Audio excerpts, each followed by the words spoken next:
Alright guys, what's up? It's Jeff Judd coming to you live from the Optimus Prime Studios.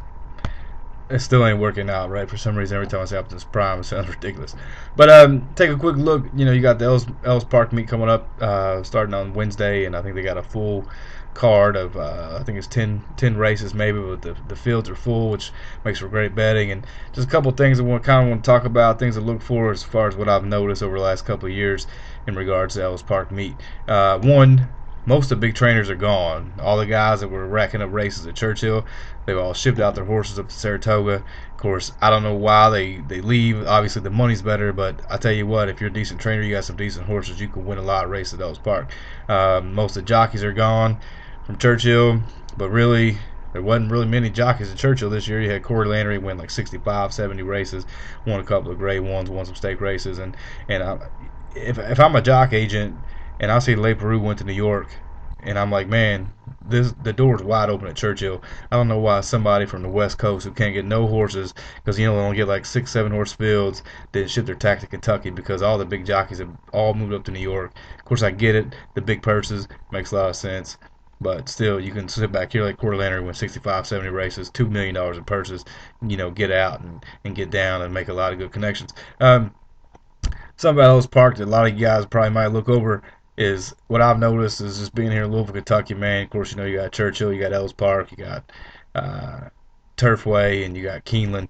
Is that horses from Fairmount Park always get overlooked, and for some reason, horses that ship in from Fairmount Park run well. Fairmount Park's a little cheap dirt track right outside of St. Louis. I mean, it's like an old backwoods track if you ever been there. I don't even know if they got running water at Fairmount Park, but I tell you what, for some reason the horses ship in, they always get overlooked on the program because people are like you will be like, where is Fairmount Park? I never heard of it.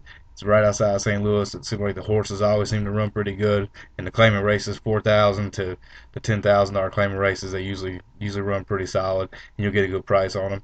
As far as jockeys go, uh, Corey Landry staying keeping his tack at Kentucky. Of course, you can't blame him because he's going to go from Churchill winning all them races, moving over to Ellis Park. So he's going to get some pretty live horses.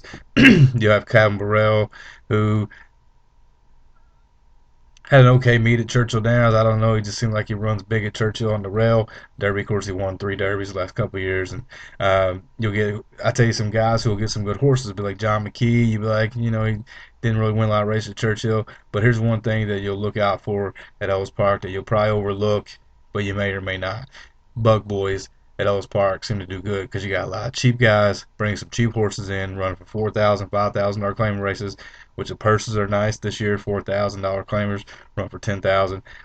But the bug boys will win a lot of races. You'll get one or two bug guys in there or bug girls who will just seem like every race, man, they're hitting the board or they're winning races, and that's because they got. I mean, the colony's weak. You got, like I said, everybody who's anybody's California, New York, wherever else the big races are. You'll get bug boys like crazy because see what happens is they'll win at Ellis Park, they'll win. They'll run decent at Turfway in the summer spring meet or whatever they call it, and then of course they won't get any horses at Keeneland. But what'll happen is watch your boys who run good at Ellis Park, the Bug Boys, in this meet coming up. In the wintertime at Turfway, go to the window when Bug Boys dominate up there. Because like I said, you got a bunch of guys with cheap horses. Anytime you get 10 pounds off, 10 pounds, 15-pound weight allowance, get the Bug Boys on there straight to the window, man. They seem like they win a lot of races. Another thing to watch out for is the baby races, maiden special weights. You're gonna get a lot of a lot of races with guys like McPeak will send some horses over, even though he wants to go to New York, but he hasn't made the big step yet. You'll get guys like Asmussen who will send some of his weaker horses to Ellis Park, and Ian Wilkes, and those guys win races at Ellis Park in the maiden specials. Because what happens is you end up running up against a bunch of guys out in the Midwest who don't really have much stock in the barn, but they can come in there. Like I said, you guys like Ian Wilkes, Kenny McPeak. He'll seem like every grass race he'll have a horse in there, and then you'll have like occasionally get Asmussen. You might get sometimes you'll catch a Baffert horse randomly, or you'll catch a Pletcher horse, which, like I said, they just come down here $30,000 races, take the money all the time. So real quick, just kind of go over it again. Look for horses from Fairmount Park. They run really well. I know you're like me. Where in the hell's Fairmount Park? I don't know where it came from, how long it's been there. I've been there twice, and like I said, it's a cool little track. Don't know if they got running water. Don't have air conditioning, but for some reason the horses run good. The jockeys, the Bug Boys run good. Corey Lander's going to be getting horses. Brian Hernandez, John McKee. Those are some names you'll see. They'll be hitting the board. And then, of course, in the baby races, you'll get the trainers. In the allowance races, you'll get the trainers who left their horses who aren't supposed to be that good, but they'll sit there and win some races and make some money. So anyway, you got a big card on Wednesday.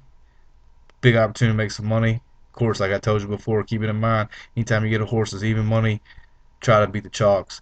And then, of course, one more tip is if you got horses at Churchill Downs who couldn't sniff the board in $5,000 races, they come to Ellis Park, they'll just dominate. So,